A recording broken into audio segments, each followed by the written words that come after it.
Assalamualaikum warahmatullahi wabarakatuh. Di sini saya akan membuat video presentasi mata kuliah pasar modal dan bursa efek.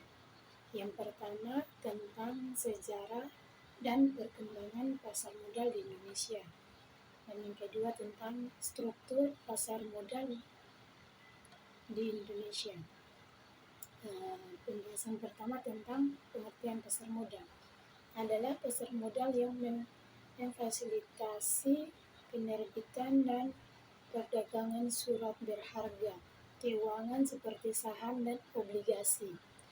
Terus yang kedua, penerbitan surat berharga dilakukan melalui mekanisme penawaran umum atau sering disebut go publik.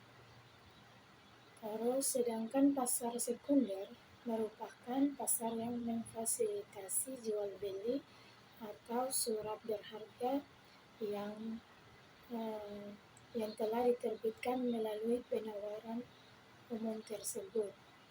Terus pihak atau yang menawarkan efeknya kepada masyarakat investor melalui penawaran umum disebut sebagai emiten.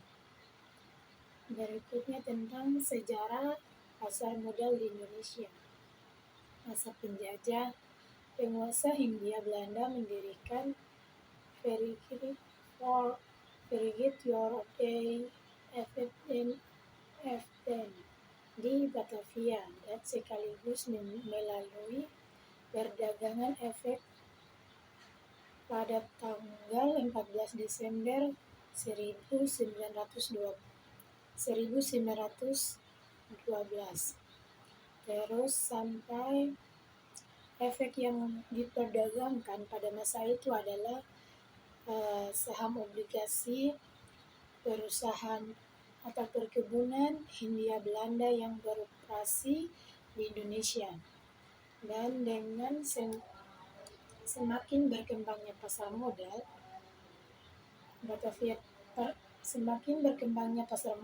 di Batavia tersebut, kemudian bursa efek dibuka juga di Surabaya pada tanggal 11 Januari 1925 dan di Semarang pada tanggal 1 Agustus 1925 juga. Terus ketika suhu politik di Eropa meningkat pada awal tahun 1939, pemerintah Hindia Belanda memutuskan untuk perdagangkan efek di Jakarta dan menutup bursa efek di Semarang dan Surabaya. Jadi ketika Perang Dunia Kedua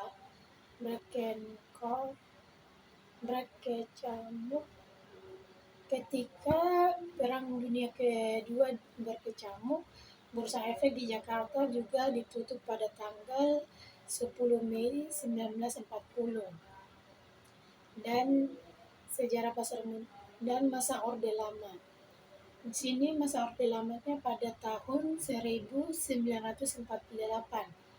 Pemerintahan Hindia Belanda mengakui kedaulatan Republik Indonesia dan pada tahun 1950 pemerintah menerbitkan obligasi Republik Indonesia serta mendorong keinginan untuk mengaktifkan kembali bursa efek di Indonesia dengan tujuan untuk mencegah mengalirnya efek-efek ke luar negeri.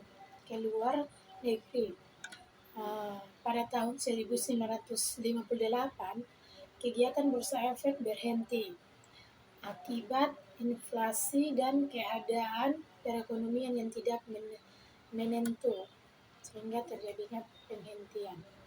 Di masa Orde Baru pada tahun 1976 pemerintahan mengaktifkan kembali pasar modal di Indonesia yang didahului dengan dibentuk Badan Pelaksanaan Pasar Modal, Badan Pembinaan Pasar Modal dan PT Danarkesa melalui Kepres nomor 52 tahun 1976. yang mempunyai fungsi dan tugas membina dan mengatur pelaksanaan teknis pasar modal pada tahun 10 Agustus 1977. Pasar modal Indonesia secara pelaksanaan teknis pasar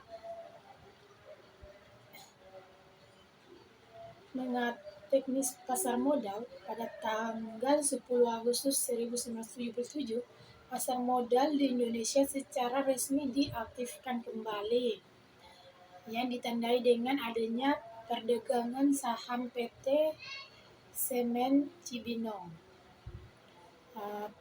Pada tahun 1905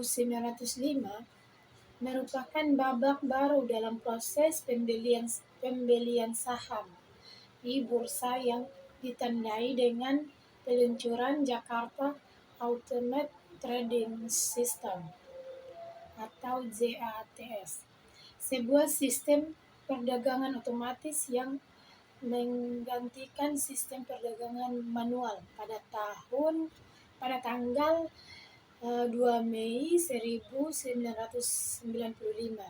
Sistem yang tergolong modern tersebut dapat memfasilitasi perdagangan saham dengan frekuensi yang lebih besar dan lebih menjamin kegiatan pasar yang variabel dan transparan dibandingkan sistem perdagangan manual. Terus selanjutnya, siklus Bursa Efek Indonesia. Bursa Efek adalah pihak yang menyelenggarakan dan menyediakan sistem dan atau sarana untuk mempertemukan penawaran jual dan beli efek dan pihak-pihak lain dengan tujuan memperdagangkan efek.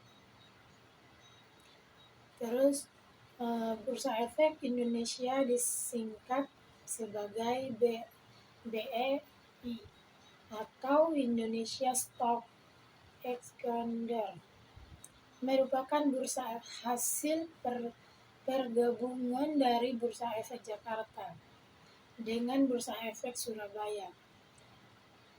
Demi efektivitas operasional dan transaksi, pemerintah memutuskan untuk menggabungkan Bursa Efek Jakarta sebagai pasar saham dan Bursa Efek Surabaya sebagai pasar obligasi dan derivatif. Bursa hasil penggabungan ini mulai beroperasi pada 1 Desember 2007. Terus berikutnya tentang struktur pasar modal Indonesia. Di sini struktur pasar modal Indonesia, yang pertama Menteri Keuangan RI, kedua Bapelka LK, ketiga Bursa Efek LKP dan LPP. Berikutnya perusahaan efek, lembaga penunjang, terus profesi penunjang dan pemodal. Terus terakhir emiten, di mana di perusahaan efek ada penjamin emisi, terus ada perantara pedagang efek, terus ketiga manajer investasi. Terus di lembaga penunjang ada biro administrasi efek, terus ada kustodian, ada wali amanat, terus ada pemeringkatan efek. Terus bagian ketiga di profesi penunjang ada akuntan, ada konsultan hukum, ada penilaian, dan ada notaris. Di pemodal ada domestik dan asing. Terakhir ada emiten, perusahaan publik, reksadana. Dan berikutnya tentang struktur pasar modal. Otoritas pasar modal yaitu Bapema LK, Badan Pengawasan Pasar Modal dan Lembaga Keuangan, yaitu tentang mengawasi jalannya pasar modal tersebut. Memberikan izin usaha kepada Bursa Efek, KPEI, KSEI, reksadana, dan perusahaan efek, penasihat investasi, dan biro administrasi efek. Terus memberikan izin orang perseorangan kepada wakil penjamin emisi efek, wakil perantara dengan pedagang efek, wakil manajer investasi, dan wakil agen penjual reksadana. Memberikan persetujuan bagi bank kustodia, mewajibkan pendaftaran kepada profesi penunjang pasar modal, yaitu notaris, konsultan hukum, penilaian, dan akuntan publik. Menempatkan persyaratan dan tata cara pendaftaran, melakukan pemeriksaan dan penyediaan, di mana itu dilakukan agar di dalam proses jual beli saham tidak adanya kesalahan, atau adanya kesalahan bisa diselesaikan sesuai struktur yang ada. Terus ada KPI, yaitu tentang cleaning penjamin efek Indonesia.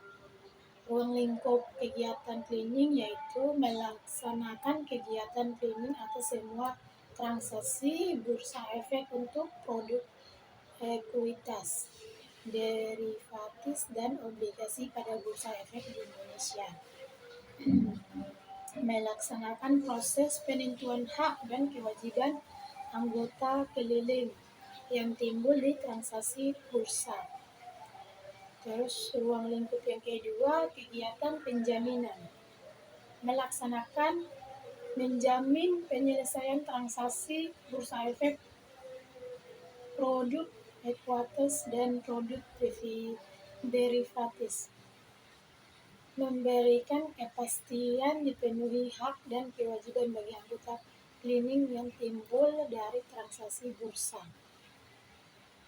Terus KSEI, yaitu Kustodian Sentral Efek Indonesia, melaksanakan administrasi rekening efek, penyelesaian transaksi efek, dan distribusi hasil kooperatif aksion, serta jasa-jasa terkait lainnya seperti post-trade processing dan penyediaan laporan jasa Kustodian Sentral. Terus tentang perantara pedagang efek, pihak yang melakukan kegiatan usaha jual beli efek untuk kepentingan sendiri atau pihak lain, mendahulukan kepentingan nasabah sebelum melakukan transaksi untuk kepentingan sendiri. Terus dalam memberikan rekomendasi kepada nasabah untuk membeli atau menjual efek, wajib memperlihatkan keadaan keuangan, maksudnya serta tujuan investasi dan nasabah. Terus membubuhi jam, hari, dan tanggal atas semua pesanan nasabah pada formulir pemesanan. Memberikan konfirmasi kepada nasabah sebelum berakhirnya hari bursa efek setelah dilakukan transaksi. Terus menerbitkan tanda terima setelah menerima efek atau uang dari nasabah. Menyelesaikan amanat jual beli dari pemberi amanat. Menyediakan data dan informasi bagi kepentingan para pemodal. Terus membantu mengelola dana bagi kepentingan para pemodal. Memberikan sarana kepada para pemodal. Terus berikutnya tentang penjamin emisi efek.